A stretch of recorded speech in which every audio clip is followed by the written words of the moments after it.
This is the continuation of the previous lecture. Um, we are discussing discrete Fourier transform. Okay, so let me start with a couple of examples. So the first example would be the first example that we take is the simplest sequence x of n is equal to del of n, and this is a one point sequence. It has only one non-zero value. Okay, now suppose I want to find out its n point DFT, then what do? By definition, the DFT discrete Fourier transform is summation of x of n multiplied by e to the minus j 2 pi by capital N and small k and small n, right? And this is called n point DFT, right? N point discrete Fourier transform. Therefore, capital N points. The limit starts from 0 and goes all the way up to n minus 1. But in the given example, this guy has only one non-zero value, that is 1 point sequence. So in that case, how can you do that? So simply you pad zeros. Okay, therefore x of n is equal to del of n, and this can be written as 1 at n is equal to 0 and pad zeros like this. How many zeros? N minus 1 number of zeros. Okay, and here one sequence, so totally n number of sample points. Okay, so you add how many zeros? N minus 1 zeros. That's it. Now we can find out x of k. X of k is equal to summation of x of n is del of n, then this is, I can write e to the minus j 2 pi by capital N k n. I can write capital W, capital suffix n, and small k and small n like that. And this del of n exists only when n is equal to 0. Okay, so therefore this is equal to what can I write?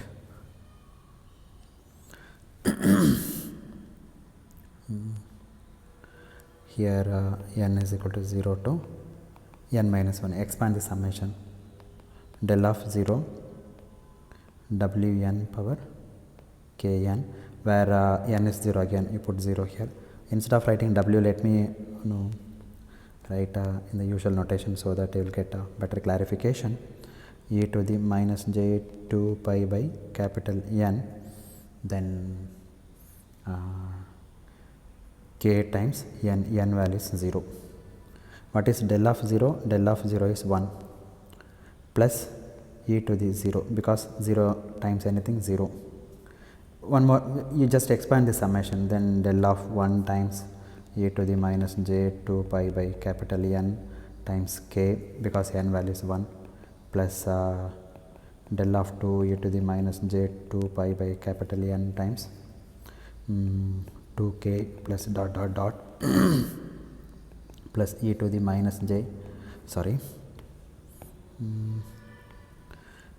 plus del of capital N minus 1, then e to the minus j 2 pi by capital N k times n minus 1. This is how when you expand you will get it. Now if you look at here, del of 1 is 1, so I wrote it here. E power 0 is again 1, plus what about this guy?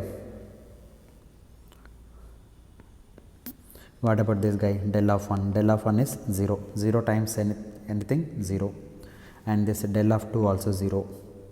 Then del of n minus 1 also 0, right? So remaining terms contribute nothing. So only first term contributes. So this is simply equal to 1. This is my x of k. So in the formula, whenever you write formula for DFT, then you have to write the range of k also. So put a semicolon and k takes a value 0, 1, 2 up to capital N minus 1. So here also we need to write k is equal to 0, 1, 2 up to N minus 1. Therefore, this x of k is equal to 1 for k is equal to 0, 1, 2 up to N minus 1. That means whether you substitute k is equal to 0 or k is equal to 1, it takes a constant value. It takes a value of 1. Therefore, x of k is equal to 1 for all k between 0 and N minus 1. Okay. So, x of k is equal to 1, 1 up to how many ones? N number of ones. So, this is k is equal to 0 and this one is k is equal to N minus 1. That is it. So, this is the DFT of given sequence x of n is equal to del of n. Now, let me take another example. Example 2. Suppose our impulse is delayed by m. X of n is equal to del of n minus m samples, it is delayed. Then compute n point DFT. N point DFT. How will you do that? Obviously, the delay m has to be between 0 and n minus 1. Okay. See, you have the samples 0, 1, 2 up to capital N. Now, you are delaying this impulse by m number of samples. So, this delay has to be somewhere in between 0 and n minus 1. If you delay beyond n, then no, you can't compute the DFT. So, let us say my impulse is somewhere sitting here and this sample is m and this impulse is del of n minus m. That is n minus m. Okay. So, the delay m has to be between 0 and n minus 1. If it goes out of let us say this is n minus out of n minus 1, then we are not concerned. So, that is very important point, because we cannot see anything beyond capital N minus 1. We must close our eyes to any range beyond capital N minus 1. Okay. So, apply the definition. The DFT is summation of x of n e to the minus j 2 pi by n small k and small n, where k goes from 0, 1 up to n minus 1, and the lower limit is 0 and the upper limit is capital N minus 1. So, this is the definition of DFT. Now, substitute the given sequence del of n minus m e to the minus j 2 pi by capital N k n, the lower limit is 0 and the upper limit is capital N minus 1. Okay. And this delta function exists only at n is equal to m, and every other point it is 0, right. Therefore, this summation reduces to a single term. Okay. The whole summation reduces to a single term. That single term exists only at n is equal to m. Therefore, this is when n is equal to m, this del of n minus m is 1 and e to the minus j 2 pi by capital N and k times where n is equal to m, right. This is my x of k, where k is equal to 0, 1, 2, like that. Rest of the places this del of n minus m is 0. Therefore, this is the value I got now. Now, substitute k is equal to 1, k is equal to 2, k is equal to 3, then you will get different values. Substitute k is equal to 0. X of 0 is e to the 0, which is 1, no problem. Substitute k is equal to 1, then x of 1 is e to the minus j 2 pi by capital N, and then k is equal to m means m, that is it. Substitute k is equal to 2. Capital X of 2 is equal to e to the minus j 2 pi by capital M times 2m. Now this you can write, as I said, we defined something called e to the minus j 2 pi by capital N is capital W capital suffix n. E to the minus j 2 pi by capital N times k, or something m or something, multiply by some value. Then this I can write e to the minus j 2 pi by n whole power m, like that I can write. So this again capital W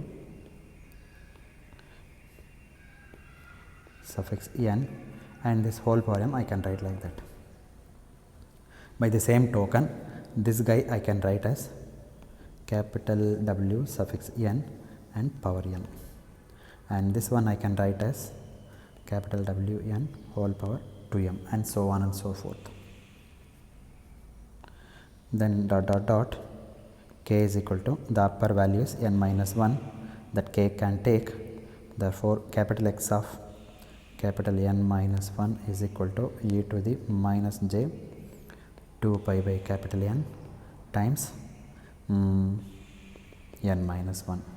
So this is W suffix n, and the power is n minus 1 n minus 1 times m.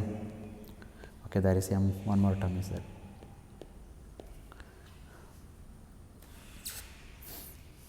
Okay, so x of k is equal to 1 W suffix n power m, W suffix capital N power 2m, and so on so forth, W n power this is n suffix minus 1 times m.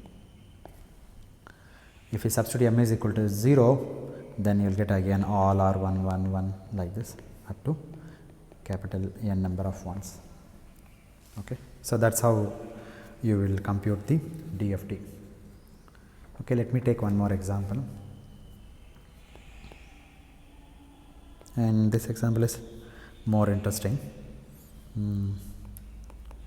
X of n is equal to cos of 2 pi r n divided by capital N. Okay, where r is some integer, given integer. Okay, and of course this r has to be between 0 and n minus 1. Why r is confined to this range 0 to n minus 1? If r exceeds n minus 1, you will get the same result. Okay, so we cannot exceed. Okay, we should not go beyond n minus 1. Okay, and 0 to n minus 1 is our range of vision. Our things are forbidden. Okay, other things are forbidden. Okay, so we cannot enter beyond n minus 1. Okay, I repeatedly saying this point, okay, because it is very important concept. So you must not exceed 0, you must not exceed beyond 0 and n minus 1. So we should confine within this range. In DFT, if you exceed a capital N, then you are in great trouble. So x of n is given, this is cos of 2 pi r small n divided by capital N. I can write this as e to the j times 2 pi r n divided by capital N divided by 2 plus e to the minus j 2 pi r n divided by capital N whole divided by 2, right. So this I can write look at here, e to the j 2 pi by capital N is nothing but W, capital W suffix capital W suffix capital N, therefore Wn, and the power is Rn by 2 plus W suffix capital N by definition minus Rn. I am sorry, this is minus Rn and this is plus Rn. That is how the definition goes, divided by 2. So, once we have done this, finding x of k becomes very easy. So, what is x of k? By definition, summation of x of n e to the minus j 2 pi by capital N k n, where k goes 0, 1 up to n minus 1 and the lower limit is 0 and the upper limit is n minus 1. This is the definition. Now, x of n is given, substitute the x of n in this formula. Since x of n contains two parts, I can expand this summation also into 2 parts. So, summation of x of n is w n minus r n and e to divided by 2 minus e to the j 2 pi by capital N k n, where n runs from 0 and n minus 1 plus summation of this part w power r n suffix n by 2 e to the minus j 2 pi by capital N k n. And again this guy I can write this as w n and k n, and this also I can write it as w n k n. Yes, you can pull out this 1 by 2 constant summation of w n minus r n w n plus k n plus 1 by 2 w n r n w n k n. Now, you combine the terms. So,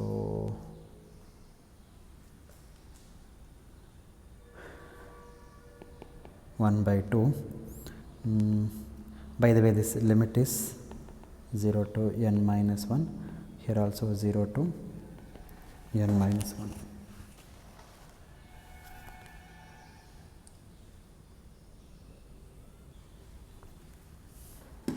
So, w n here I can put k minus r times n. Can I write like that? Yes, plus 1 by 2 summation of n is equal to 0 to n minus 1 w n here r plus k times n. Now, if you look at the summation, n is equal to 0 to n minus, it is a finite sum formula. Okay. So, this already I have done in the previous lecture, and this is equal to n if k is equal to r and 0 otherwise. It gives only one value, remaining rest of the values are 0 in the summation when k is equal to r, and this guy also gives the value n if k is equal to minus r and 0 otherwise.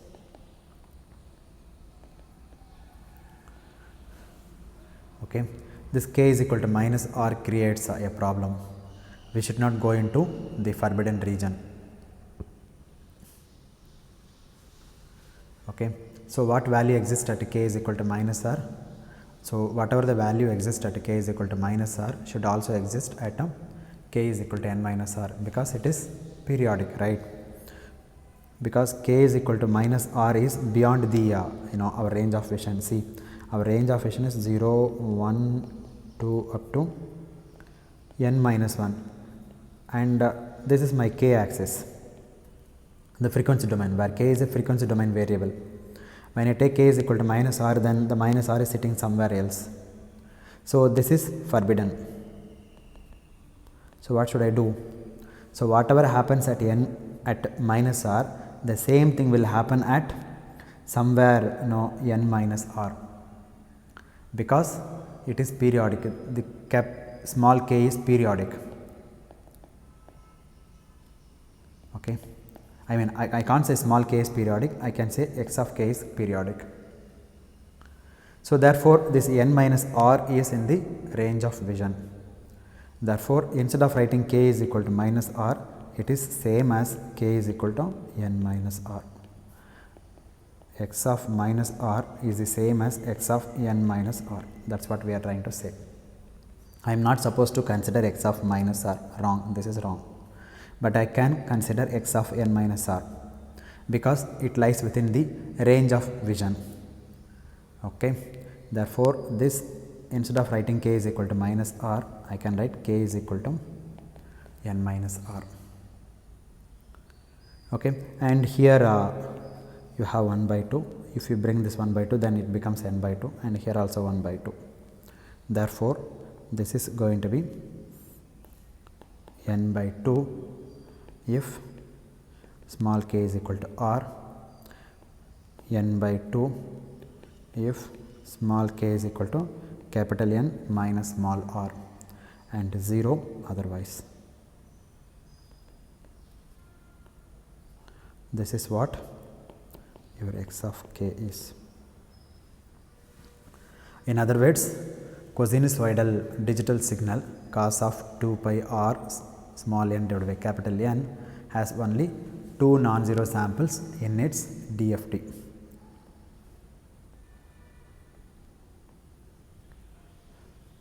This is 0, this point is r, at r I have a cosinusoidal and its value is n by 2, and this point is capital N minus r, at this point also this signal amplitude is n, and this point is n minus 1. This is my range of vision, and this axis is k.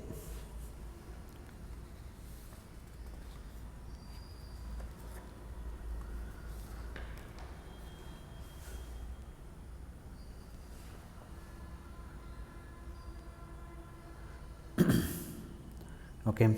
Now in case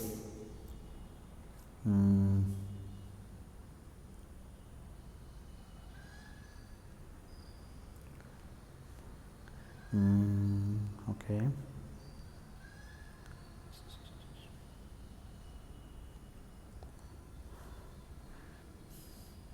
this point is 0, you go up to n minus 1, right. Then in this left hand side also you can go beyond this. Let us say this is 0 and this point is minus n, okay, and minus r is somewhere here.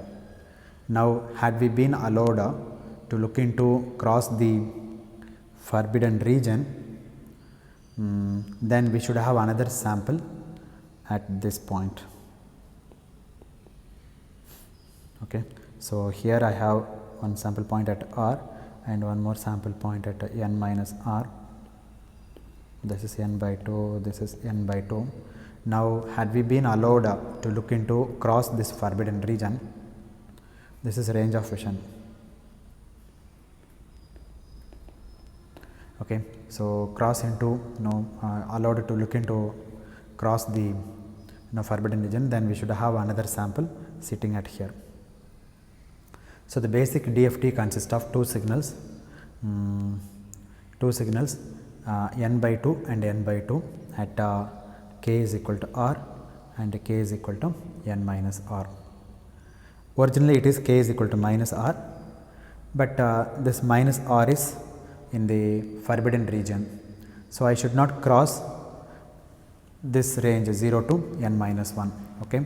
I should not cross this range 0 to n minus 1. But I brought this point to here using the periodicity property. Okay. For two reasons I brought this guy to this place, because x of k is periodic. So whatever happens from 0 to n minus 1 must also happens from 0 to minus -1 to minus n. Okay. So whatever happens at 0 to n minus 1 the same thing happens at minus n to minus 1. Either you can consider this range or this range, it does not matter. This is first point, and the second point, important point to note down is that cosine signal has only two samples of non-zero value, and these are at k is equal to r and k is equal to minus r. So, if you remember from your analog function cos omega t, and this cos omega t has only two non-zero samples and both of them are delta function. One, if you take continuous time Fourier transform, then one guy I will sit at omega naught and another guy will sit at minus omega naught. This is my omega axis. Okay. By the same way, one is sitting at k is equal to r and another is sitting at k is equal to minus r, but k is equal to minus r is not allowed. So, we brought this guy to this location. Okay. So, this is del of omega minus omega naught, and this is del of omega plus omega naught, two delta functions at omega equal to plus omega naught and omega is equal to minus omega naught. Therefore, your x of k, capital X of k DFT is a reflection of the same fact. Instead of minus omega naught and plus omega naught, I have at minus r and plus r. But as I said, we are confined to look at only 0 to n minus 1 by using periodicity property. This sample is coming here. Although it is a trivial, one second, let me finish this example and then we will move on to this. Okay.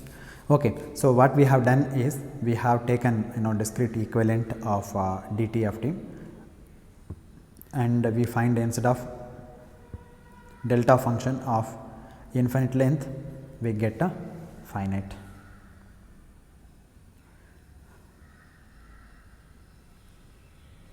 So, this figure is a simplification afforded by discretizing the process.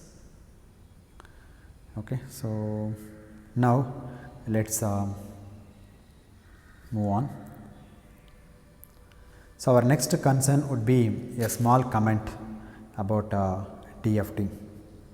So,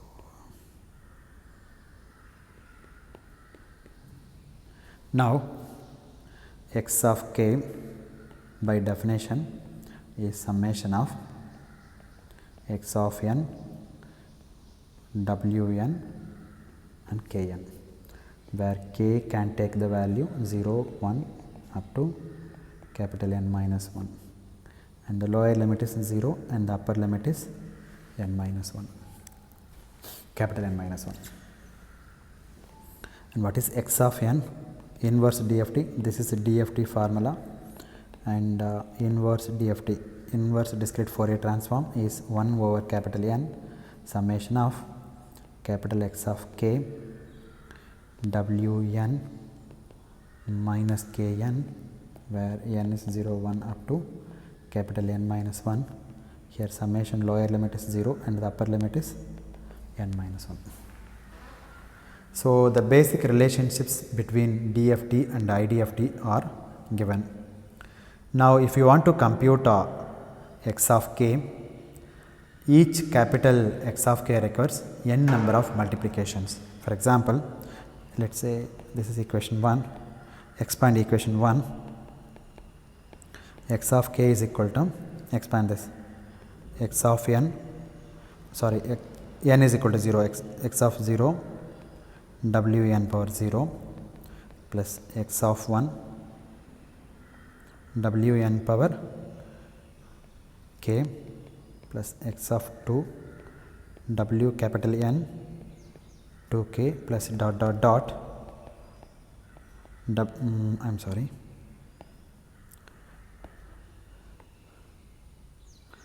x of capital N minus 1 w n power n minus 1 times k. Now, how many multiplications in this? Say this is my first multiplication. First complex multiplication.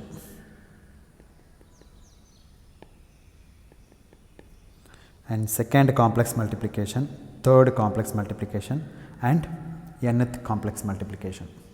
So there are n complex multiplications, where in this expression k can take value 0, 1, 2 and so on and so forth. Now what you do, substitute k is equal to 0. So x of 0 has x of 0 wn power 0 plus x of 1 wn power 0, because I am substituting k is equal to 0, plus x of 2 wn power 0 plus dot dot dot small x of n minus 1 wn power 0. Right. Now let me substitute k is equal to 1, capital X of 1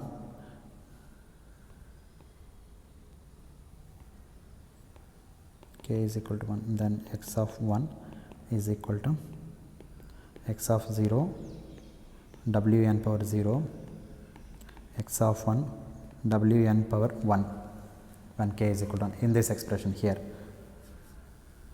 Okay. Plus x of 2 wn power k is equal to 1, right, it becomes 2 dot dot dot x of n minus 1 wn n minus 1 times 1. Keep doing this, n minus 1. So capital X of n minus 1 is equal to x of 0 wn power 0 plus x of 1 wn power n minus 1 plus x of 2 wn power n minus 1 times 2 plus dot dot dot x of n minus 1 wn power n minus 1 the whole square. Now you look at how many complex multiplications have we done. For x of 0 I need for x of 0 alone I need n complex multiplications, right. How many additions, complex additions? There are n number of points, see 1, 2, 3 up to n minus 1. So n number of points. So if you want to add n number of complex numbers, you need n minus 1 complex addition for x of 0. Similarly for x of 1 also you need n complex multiplication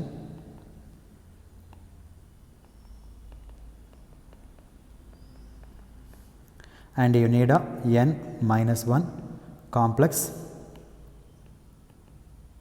addition. Like this, how many things do you have? N minus 1 number of points, capital X of 0, capital X of 1, capital X of 2, capital X of 3 up to capital X of n minus 1. Therefore, in total we need n minus 1 for each k. I need n minus 1 complex additions. How many DFTs I am going to how many sample points I am going to consider? N number of points. So this many complex addition in order to calculate the DFT, and n times n squared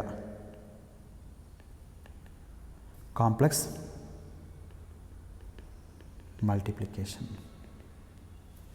That's it. Okay, although it is a trivial multiplication, if you consider all of them, then we will see this how this simplifies. Okay, and each complex multiplication requires how many real multiplication? 4 multiplications, right? Even though it looks like complex multiplication, but in reality what is going to happen?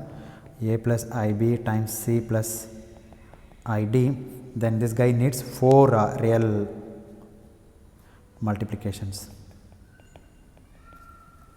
Okay, because AC plus I times AD plus I times BC plus minus BD.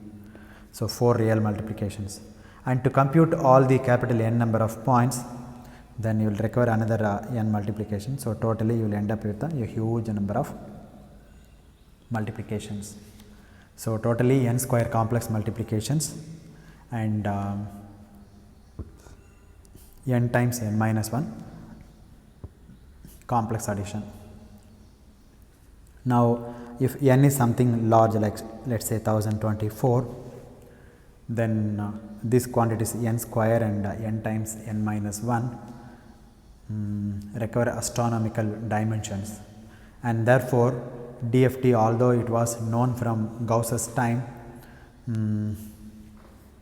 although it is known from Gauss's time, I mean DFT in that sense was known, but nobody used it till about 1970s, early 1970s.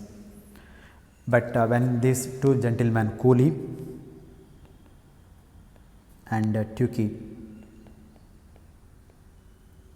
okay, they came out in 1965 or 66 or so, the so called FFT. So they developed something called FFT, which is not a transform. FFT is the abbreviation of fast Fourier transform. Okay, so FFT is an unfortunate nomenclature used by Cooley and Tukey and has gone into the literature like that. So in fact, FFT, fast Fourier transform, because DFT is not that much efficient, it needs a lot of complex multiplications and a lot of complex additions. So people, even they knew it, they did not use it actually, and these people came and they developed an algorithm called fast Fourier transform, so that you can easily calculate the DFT of a given sequence with limited power and a limited resource. And this FFT, 2 points we need to remember: it is not a transform, it is not a new transform, but it is an algorithm.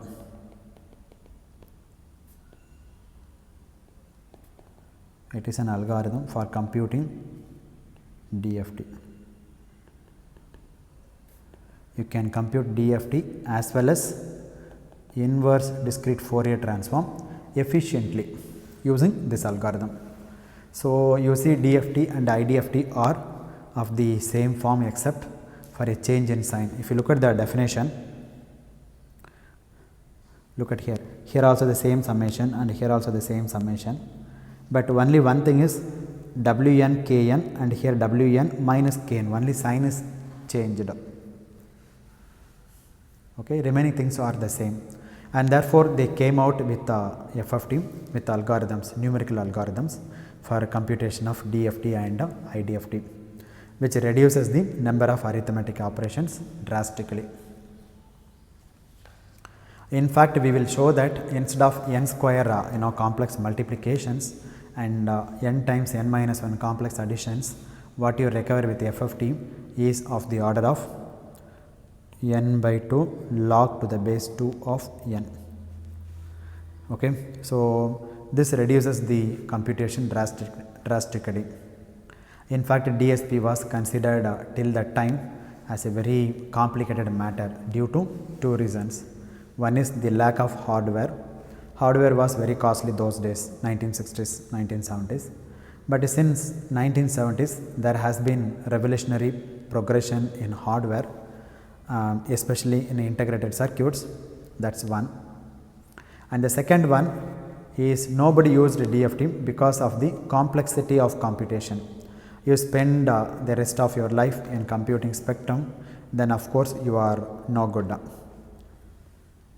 You have to do it fast. And with this, the horizon of application of DSP widened like anything, and wherever you go now, it can be, whether it can be a power quality assessment or a power electronics equipment or a navigation equipment or sonar, radar, wherever you go, you get a fast Fourier transform. Okay, the spectrum analysis, wherever the spectrum analysis is used, they use DSP. Even in weather prediction, rainfall prediction, okay, where the people use DSP in the form of FFT. FFT is one of the main applications of digital signal processing, and it has revolutionized technology in that wherever analog processing was done, that can be done by DSP. Okay. So, this fast Fourier transform is a monumental contribution by Cooley and Tukey.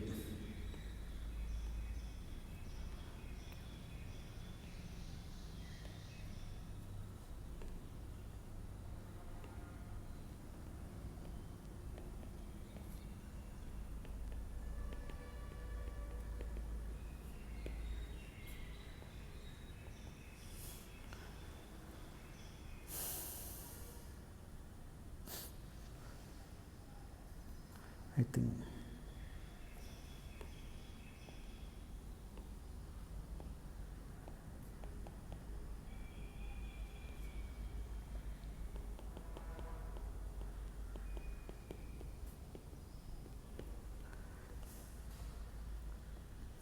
so. Some people say they rediscovered Gauss. Well, yes, they rediscovered Gauss, but they were the first ones to point out that yes, DFT can become used profitably in DSP. I mean, the DFT can be computed efficiently by using this fast Fourier transform, that is, it's an algorithm.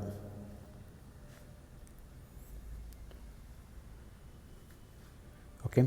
In FFT, there are some variations, decimation in time and decimation frequency, but it is not a new transform, it is simply an algorithm for DFT. FFT is not different from DFT. FFT is the way using that you can compute discrete Fourier transform.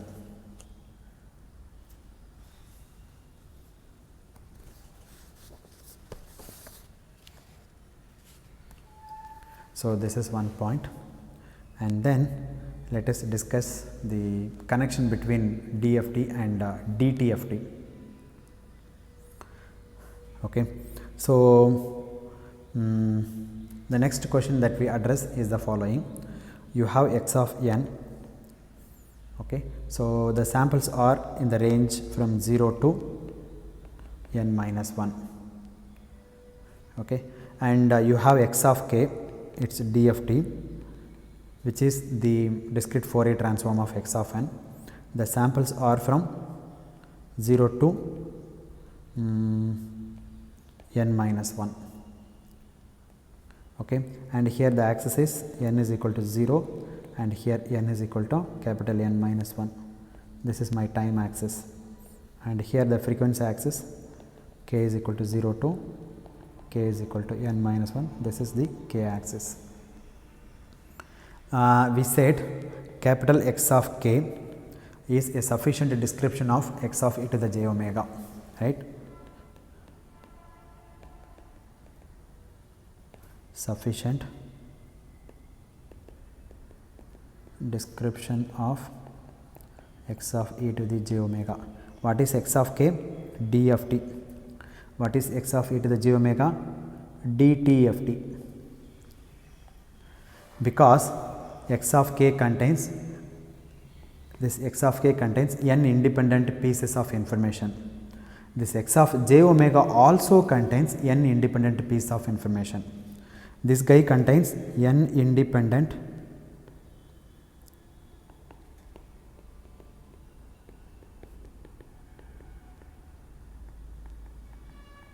information. This also contains n independent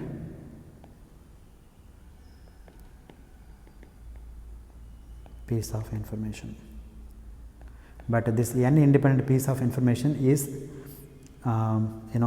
is in the form of small x of 0, small x of 1 dot dot dot, small x of n minus 1, and here the independent piece of information is x of 0, x of 1 up to capital X of n minus 1.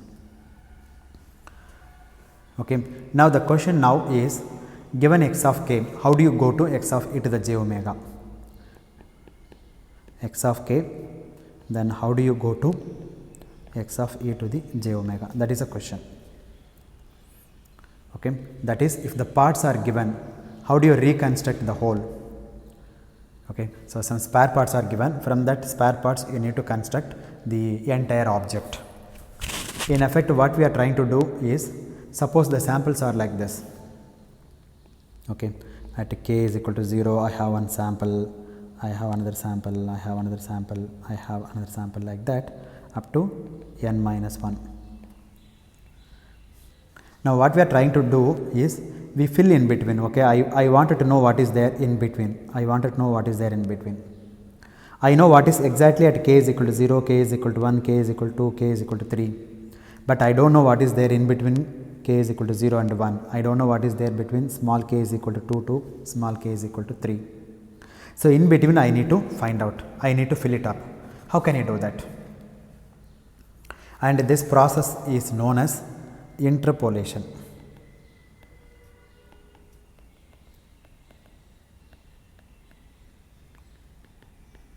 Okay, interpolation means inserting in between. The question therefore is, given x of k, the DFT, how do you interpolate to x of e to the j omega? Given x of k, that is, DFT is given. Okay, then how do you interpolate?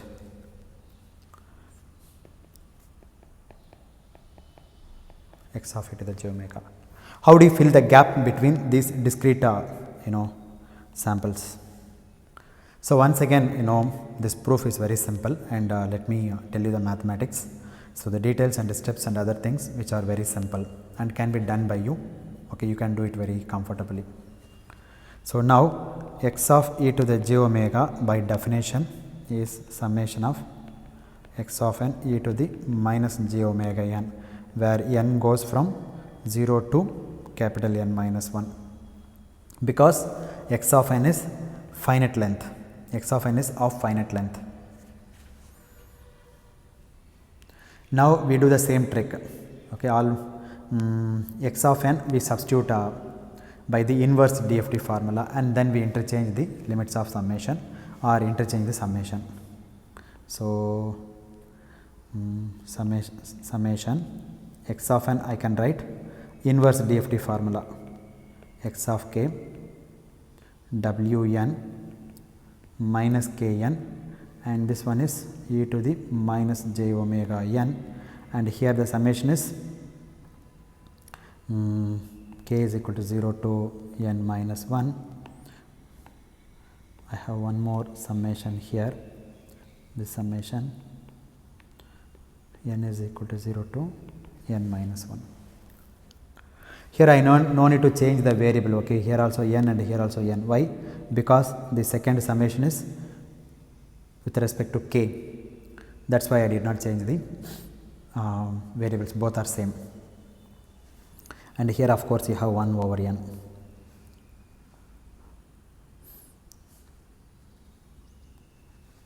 Okay. Now let us write this e to the minus j omega n as e to the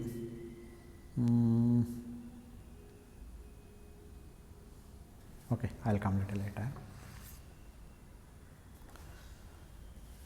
Not that one, I am sorry. This one we know, right? This one is e to the minus j, not minus j, plus j, 2 pi by n and kn, right in that form. This n is constant, you can pull out 1 over n, summation of, interchange the summation also, interchange the two summations. Both of these contain small n, so let us combine them. These two guys contain small n, let us combine.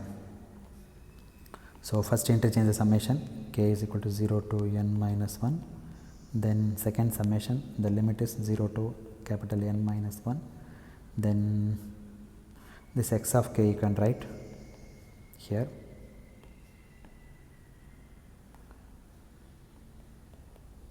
X of k summation. Combine these two guys, e to the j, both has n, you put j n times omega minus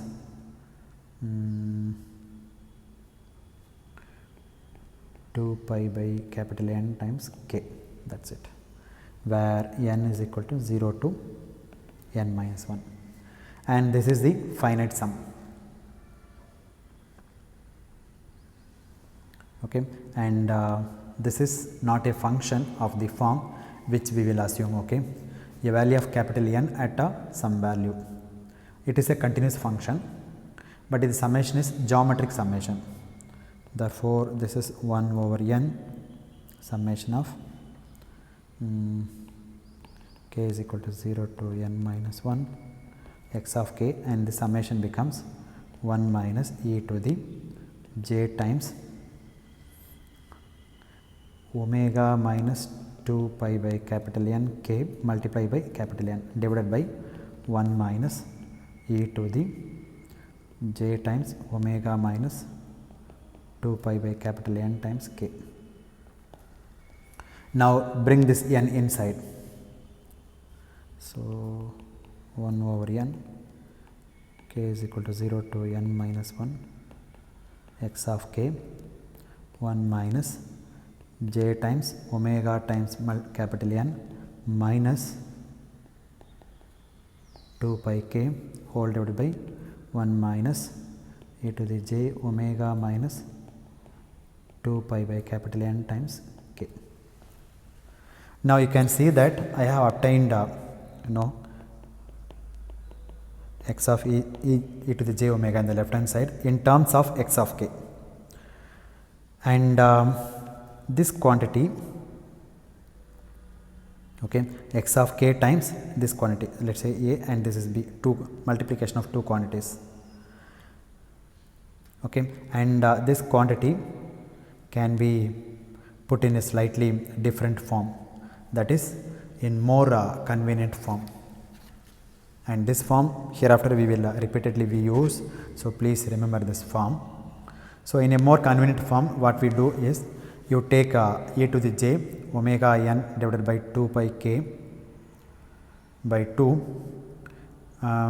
out from the numerator, then you get the function e to the j theta minus e to the minus j theta.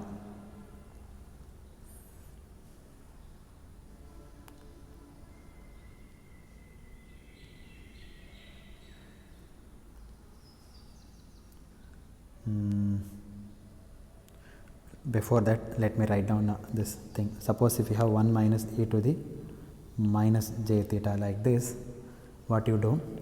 You can take e to the minus j theta by 2, here e to the j theta by 2 minus e to the minus j theta by 2. Can I write like this? So it is in the form, no? So it is. Now this you can write in terms of sin theta or sin theta by 2 or cos theta by 2 like this. By the same token, here also what we can do is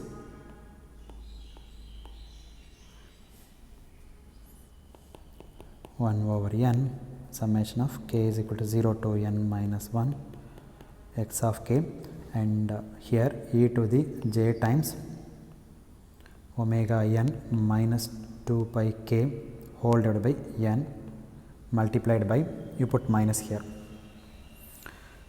e to the j times plus j times omega n minus 2 pi k whole divided by,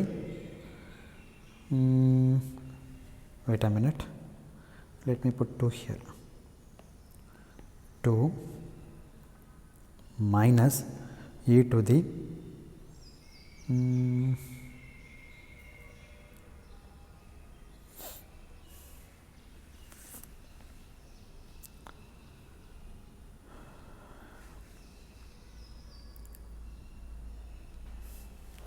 somewhere I did a mistake, let me check back.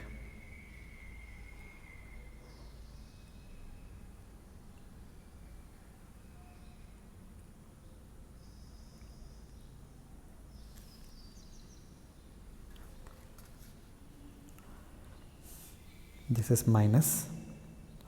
Now it's correct. By formula it is minus, and in the denominator also you have a minus. I forgot that minus. E to the minus j omega n minus 2 pi k divided by 2. In the denominator also do the same trick. Here e to the minus j omega minus 2 pi k divided by n multiplied by 2, 1 by 2. And here e to the j omega minus 2 pi k divided by capital N 1 by 2 minus e to the minus j omega minus 2 pi k divided by capital N times 1 by 2. If you take this guy to here, then you will get this denominator. If you multiply this guy with this guy and with this guy, then you will get this numerator. You can go back to the numerator. Okay. So 1 over n summation of k is equal to 0 to n minus 1 x of k. The numerator, this is sine term and this also sine term. Okay. So e to the minus j omega n minus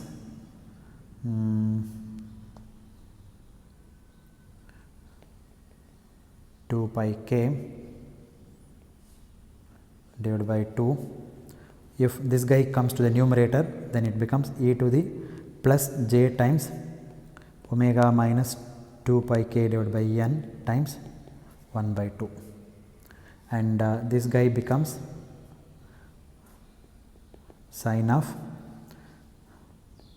omega n minus 2 pi k whole divided by 2 divided by sine of omega minus 2 pi k divided by n whole divided by 2, like this. Now again you can simplify this.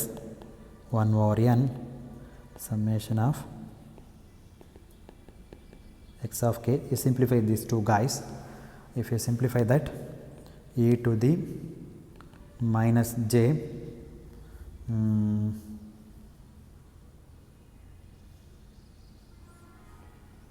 omega minus 2 pi k by n minus 1 by 2 sine of omega n minus 2 pi k divided by 2 divided by sine of omega minus 2 pi k divided by capital N divided by 2. That is it. This is x of j omega. Okay. So this is the formula for computation of x of e to the j omega at any frequency. See, x of k, the frequency is a discrete. Now this x of e to the j omega is a continuous function. So using this formula, you can compute the you can compute at any frequency. For example, suppose you have computed x of k between 0 and n minus 1. Suppose it is something like this. Suppose if you compute x of k and it is something like this.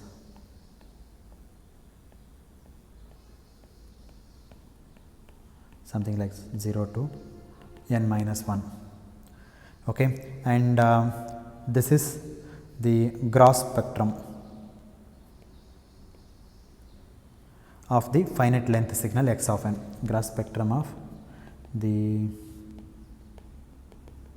finite length signal x of n. You are not completely convinced about the shape of the spectrum. Okay, this is my shape of the spectrum like this, but you are not convinced about the shape of the spectrum. You want to compute in between what is there, in between what is the value, in between what is the value. Okay, I mean you want to compute at a dense set of frequency.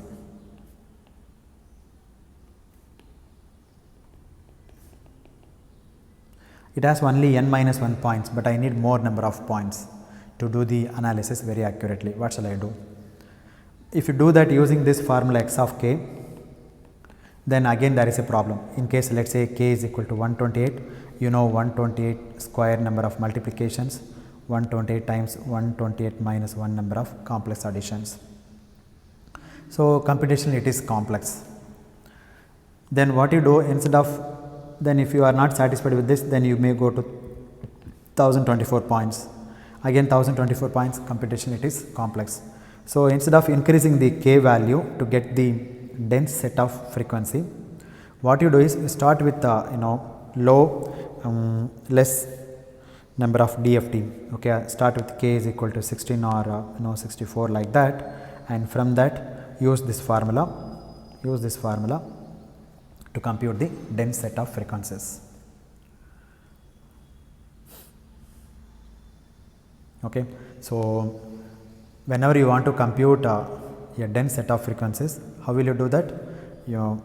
If you want to do that using this formula x of k, it can if you want to do that, it can be computed using a computer. Okay, this entire equation can be programmed in the computer. There is no problem. You can find the magnitude and you can find the angle and so on and so forth. Okay, suppose you do that, then you find the frequencies. Okay, like this. You find one frequency here, one frequency here. You find dense set of frequencies like this. In between you can fill it up as many as you want. So it looks like a continuous spectrum now, essentially, like dense set of frequencies. So you are filling in between.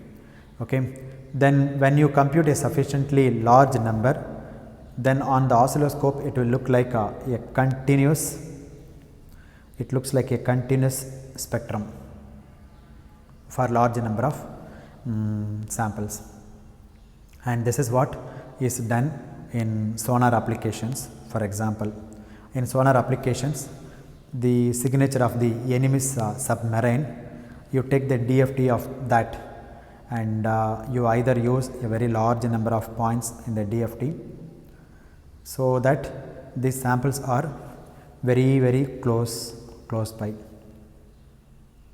The samples are very close together. You see that it is very costly. Why? Because it takes more time. 1024, if you take 1024 point DFT, if you want to compute to get a accurate spectrum, then you need 1024 square multiplications and 1024 times 1023 complex additions. So it takes time.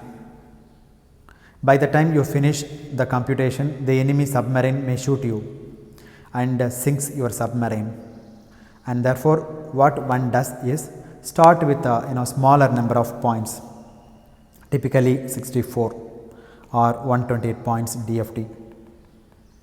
So 128 point DFT is much smaller, much easier to compute. So 128 point DFT can be done very quickly. Then you get an idea of the spectrum of the signature of the enemy submarine, and if this fits the known data about the enemy submarine collected through confidential secret means, then you shoot at the enemy. If it does not, you are in a trouble, because it can be due to reflection from a nearby big fish like a shark, or maybe a submerged ship somewhere, or some other object, or could be even one of your colleague submarine. So if you are not sure, then you increase it to 256. Okay, then you increase to 5 and 12 points till the spectrum makes you confident that it is the enemy or the friendly submarine. So this is one of the major applications of DFT computed by FFT.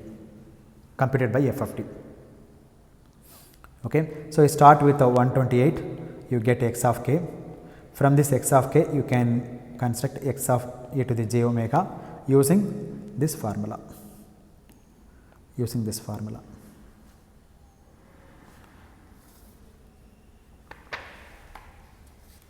Okay, so let me stop at this point. We will continue from this in the next lecture.